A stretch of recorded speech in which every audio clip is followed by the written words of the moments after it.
ये इमरान खान की इंस्ट्रक्शंस आई हैं कि आप अपने लिए खड़े हो जाएं, आप मेरी फिक्र ना करें, मैं जेल में बैठ के ठीक हूँ, मैं जेल में काट लूँगा, आप अपनी फिक्र करेंगे आपके साथ क्या होगा। अब ये जो चीफ जस्टिस खातून आई हैं, अब इनको नीचे से उठा के इनको यकीन ही नहीं आ रहा को इनको चीफ जस्टिस बना दिया है।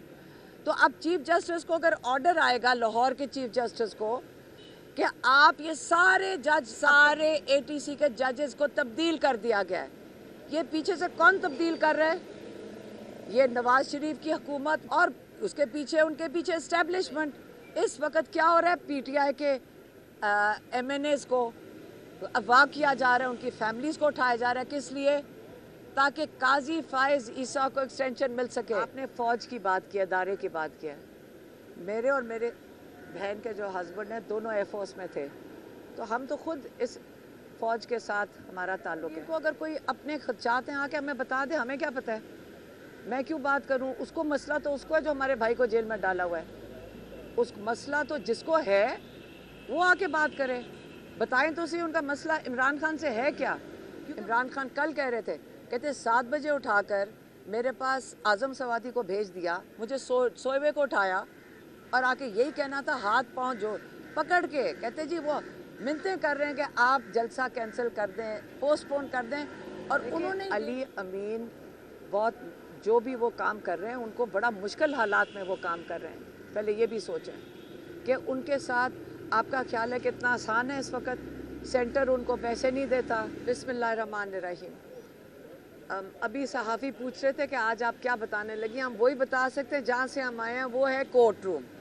दहशत गर्दी के अदालत से हम बाहर निकल कर आ रहे हैं। और दहशत गर्दी की अदालत का पहले मैं आपको बता दूँ कि इस निज़ाम को हम कहते हैं ना कि ख़ुद रोज़ जिस निज़ाम में हम तशरीफ़ लाते हैं, जज साहब के सामने पेश होते हैं, तो यहाँ जो इंसाफ का सिस्टम है उसके अंदर ये है कि हमें रोज़ पेश होना पड़ता है। हमें हर हाज़िरी पे अगर ना आए तो हमें वो कहते हैं हम आपको जेल में डाल देंगे। लेकिन जो आईजी है, जो इन्वेस्टिगेशन ऑफिसर है, जज साहब उनको आज उन्होंने आईजी को बुलाया कि आप बताएं कि आपकी तफ्तीश मुकम्मल क्यों नहीं हुई। तो आईजी हालांकि कानून के मुताबिक वो जवाब दे जज साहब को, लेकिन आईजी आज नहीं पेश हुआ क्योंकि उन्होंने आके कहा डीएसपी ने कि जी आईजी साहब मसरूफ़ हैं। अगर डीआईजी मसरूफ़ है, वो नहीं आ सकता, तो जज की जिम्मेदारी बनती है कि उनको जेल में डालें, क्योंकि 1 साल से 1.5 साल हो गया है और ये आपके केस की कह रहे हैं हमने तफ्तीश ही मुकम्मल नहीं की। आपको पता है कि ये झूठ बोल रहे हैं, आपको पता है कि इनके पास कोई शवाहिद नहीं है, आपको पता है कि ये कानून के ऊपर है, ये हम कानून के नीचे हैं और ये कानून के ऊपर हैं। चाहे पूरी हुकूमत के बंदे कानून के ऊपर क्यों हैं, हमारा जो इंसाफ का निज़ाम है उसके अंदर ये कानून के नीचे हैं। क्या ये निज़ाम आगे चलेगा? क्या यही हमेशा चलेगा कि ये इनको कोई कानून के पूछ नहीं सकता है? ये क्या माफिया है?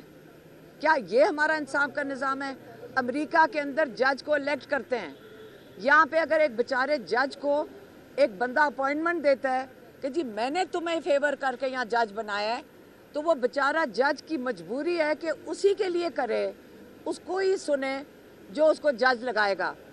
अब ये जो चीफ जस्टिस खातून आई हैं, अब इनको नीचे से उठा के इनको यकीन ही नहीं आ रहा को इनको चीफ जस्टिस बना दिया है।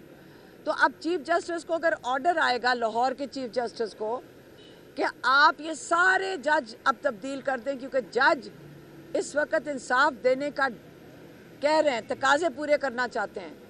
मैं आपको ये बता दूं कि हमने आके देखा है कि कई जज इंसाफ देना चाह रहे हैं, कई जजों ने शर्मिंदगी दिखाई है कि हमें ये इंसाफ देने नहीं दिया जा रहा।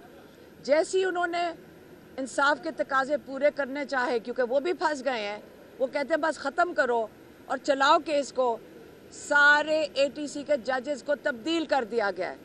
ये पीछे से कौन तब्दील कर रहा है? ये नवाज शरीफ की हुकूमत, मरियम नवाज की हुकूमत और उसके पीछे उनके पीछे इस्टेब्लिशमेंट।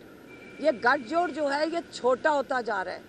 हम कब तक इस लाकानूनियत को बर्दाश्त करेंगे? हमें अपना सोचना पड़ेगा, सिर्फ इमरान खान का नहीं। ये सिर्फ इमरान खान के साथ नहीं हो रहा, हम सब के साथ हो रहा है। कल आप भी सोच लें, जब आपके बच्चे उठाए जाएंगे, जब आपके घर की ख़वातीन उठाई जाएंगी, आप मुझे बताएं किस कोर्ट में जाएंगे आप? वो तो जज वही करेगा बेचारा, मजबूरन, क्योंकि उसके बच्चों को भी धमकियां हैं। कितनी देर ये धमकियां चलेंगी? ये निज़ाम नहीं चलने लगा। ये जुल्म का निज़ाम इमरान खान बारी बारी कह चुके नहीं चलेगा। तो ये इमरान खान कह रहे हैं मेरी फ़िक्र ना करें, आप अपने हकीकी आज़ादी के लिए खड़े हो जाएं, क्योंकि ये जो निज़ाम है मैं सिर्फ उसके रास्ते में खड़ा हूँ। ये जुल्म आपके साथ हो रहा है। जब आप असेंबली के ऊपर, नेशनल असेंबली के ऊपर आप वारदात करते हैं, तो आज आपने जमहूरियत के ऊपर वारदात की। इमरान खान ने कहा जब आप काजी फायज ईसा को ज़बरदस्ती एक्सटेंशन देने की कोशिश कर रहे हैं, इसका मतलब आपने कानून के ऊपर, आपने अपने इंसाफ के निज़ाम के ऊपर वारदात कर रहे हैं। इस वक्त क्या हो रहा है, पीटीआई के MNAs को अगवा किया जा रहा है, उनकी फैमिलीज़ को उठाया जा रहा है। किस लिए? ताकि काजी फायज ईसा को एक्सटेंशन मिल सके। तो इसलिए हम सब पे अब मजबूरन हमें अपने इंसाफ के निज़ाम को बचाने के लिए, अपनी जमहूरियत को बचाने के लिए आप हम सबको खड़े होना पड़ेगा। ये इमरान खान की इंस्ट्रक्शंस आई हैं कि आप अपने लिए खड़े हो जाएं।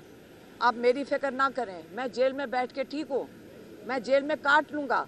आप अपनी फ़िक्र करेंगे आपके साथ क्या होगा। तो यही आज का मैं आपको हवाला दे दिया और आपको पता चल गया कि अब हमारा इंसाफ का निज़ाम किधर जा रहा है। देखिए, अव्वल तो आपने फ़ौज की बात की, अदारे की बात की है। मेरे और मेरे बहन के जो हस्बैंड हैं, दोनों एयर फोर्स में थे, तो हम तो ख़ुद इस फ़ौज के साथ हमारा ताल्लुक़ है। तो आप जब फ़ौज की बात करते हैं, मेरे ख्याल में ये पूरी बात नहीं है। फ़ौज के साथ ही बात करनी। आप कोई अपने खदशात हैं आके हमें बता दें, हमें क्या पता है, मैं क्यों बात करूं? उसको मसला तो उसको है जो हमारे भाई को जेल में डाला हुआ है। उस मसला तो जिसको है वो आके बात करे, बताएं तो सही उनका मसला इमरान खान से है क्या, क्योंकि वो लोगों की आवाज़ है इसलिए उसके साथ मसला है। वो इमरान खान को नहीं दबाना चाह रहे, वो आपको दबाना चाह रहे हैं। इमरान खान क्या मांग रहा है? वो कह रहा है मेरा मैंडेट वापस करो। वो आवाज़ किसकी बन रहा है? वो लोगों की आवाज़ बन रहा है। इमरान खान आप लोगों की आवाज़ है। करोड़ों वोट जो आप लोगों ने डाले थे, इन्होंने चोरी करके उनको पकड़ा दिए। अब वो आपके लिए जब खड़ा होके इमरान खान जेल में बैठा है, तो वो आप इमरान खान क्या डील करे कि आपके वोट के लिए ना खड़ा और अपनी ज़िंदगी मांगे? इमरान खान ने नहीं मांगी अपनी ज़िंदगी। इमरान खान अभी भी कह रहे हैं स्टोलन मैंडेट वापस करें, इंसाफ के निज़ाम के साथ खिलवाड़ ना करें। और इमरान खान के 2 मुतालबात हैं, वो बारी बारी कह चुके हैं। तो आप क्या चाहते हैं? आप लोग बता दें कि क्या डील करें हम जाकर इनके साथ। आप मुझे बता दें, हम वही जाके बात कर लेंगे। कहा जी बातचीत के दरवाजे बंद नहीं होने चाहिए। तो उन्होंने कहा अच्छा पॉलिटिकल लोग हो, जाओ जाके बात कर लो। पाकिस्तान की जो कहते हैं ना सियासत, तो उन्होंने, क्योंकि लोग कहते थे इमरान खान बात करने को तैयार नहीं, उन्होंने कहा ठीक है कमेटी बना दो। तो क्या किया इन्होंने? धोखा दिया। इमरान खान कल कह रहे थे, कहते 7 बजे उठाकर मेरे पास आज़म सवादी को भेज दिया, मुझे सोए हुए को उठाया और आके यही कहना था हाथ पाँव जो पकड़ के, कहते जी वो मिन्नतें कर रहे हैं कि आप जलसा कैंसिल कर दें, पोस्टपोन कर दें। और उन्होंने ही डेट दी 8 तारीख की और उन्होंने कहा जी अब कस्में खाकर जो भेजे और आके कह के जी हम उसको फैसिलिटेट करेंगे, आपके लोगों को तंग नहीं करेंगे, हम खुद उसकी सिक्योरिटी देंगे, आप बस 22 तारीख का जलसा ना करें। उसके बाद क्या किया आप लोगों ने देखा नहीं? अली अमीन बहुत जो भी वो काम कर रहे हैं, उनको बड़ा मुश्किल हालात में वो काम कर रहे हैं। पहले ये भी सोचें कि उनके साथ आपका ख्याल है कितना आसान है। इस वक्त सेंटर उनको पैसे नहीं देता, जो काम वहाँ करने के हैं वो बड़े मुश्किल हालात में इस वक्त काम कर रहे हैं। चीफ सेक्रेटरी उनको तंग करता है, कभी IG को पीछे से ऑर्डर आ जाते हैं, तंग ही कर रहे हैं ना। तो कोई फ़र्क नहीं पड़ता, वो करेंगे, जारहाना रहेंगे। हम जो गए थे, हम गए थे कैदियों की फैमिलीज़ के लिए, और जो लोगों ने कैद भी काटी, जो ज़ख्मी हुए, जो इनकी किसी की टांगें ज़ाया हो गई, इनकी आंखें ज़ाया हो गई। तो हमारी कोशिश है कि हमने वॉलंटरली एक किस्म का ग्रुप बनाया है जो इन कैदियों की फैमिली को और इनके जो इन सब की मदद कर रहा है। और इनकी रिहेबिलिटेशन कर रहे हैं, कईयों की नौकरियां चली गई, आंख ज़ाया हो जाए नौकरियां चली जाती हैं, तो उनकी मदद हम कोशिश कर रहे हैं कि उनकी मदद करें। हम इसलिए पेशावर गए थे, हम गुजरांवाला गए थे, आपको उसका बता दूं, गुजरांवाला गए थे तो वो डीसी ने कहा कि आप यहाँ इजाज़त के बगैर आ रही हैं, तो मैंने सोचा था कि उसके बाद पासपोर्ट ले जाया करूँ गुजरांवाला के लिए। उनको पूछा कि मैं पासपोर्ट ले आऊँ, और जिस घर में हम मिलने जा रहे थे कैदियों की फैमिली को जो मिलिट्री जेल में है, उधर वहाँ के जो पुलिस है उन्होंने छापा मार के उन सारों को भगा दिया। तो ये आप उनकी फैमिलीज़ के साथ जुल्म कर